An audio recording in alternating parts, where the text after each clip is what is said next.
മേവി speak വീഡിയോയുടെ പുതിയൊരു വീഡിയോയിലേക്ക് സ്വാഗതം. രാജ്യത്തെ കാക്കുന്ന സൈനികർക്ക് 8ാം ശമ്പള കമ്മീഷൻ നിലവിൽ വരുമ്പോൾ ഏതൊക്കെ ആനുകൂല്യങ്ങളും ശമ്പള വർധനവുമാണ് ലഭിക്കുന്നത് എന്ന് നോക്കാം.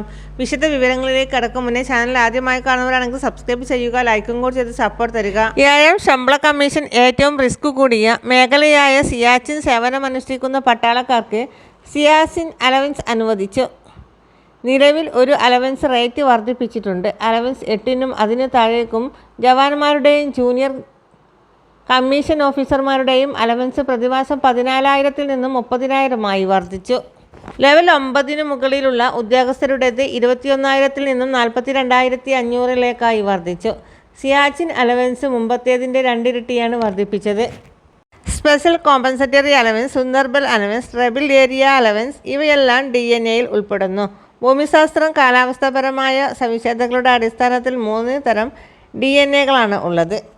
റിസ്ക് ആൻഡ് ഹാർഡ്ഷിപ്പ് മാട്രിക്സിൻ്റെ അടിസ്ഥാനത്തിൽ 1,000 മുതൽ 53,000 രൂപ വരെ പ്രതിമാസം ലഭിക്കും. മറ്റൊന്ന് സ്പെഷ്യൽ ഡ്യൂട്ടി അലവൻസ് ആണ്.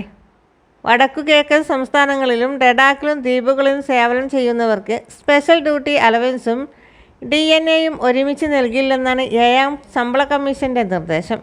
എന്നാൽ ജീവനക്കാർക്ക് പുതുക്കിയ നിരക്കിൽ SDA-യും മുമ്പ് പുതുക്കിയ നിരക്കിൽ SCRA-യും എടുക്കാനുള്ള ഓപ്ഷൻ നൽകി.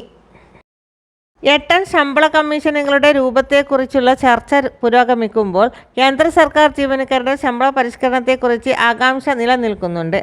ഔദ്യോഗികമായി ഇതുവരെ ഒന്നും പ്രഖ്യാപിച്ചിട്ടില്ലെന്നും 7ാമത് CBC അലവൻസുകൾ 8ാം ശമ്പള കമ്മീഷനെക്കുറിച്ച് സൂചനകൾ നൽകുന്നുണ്ട്.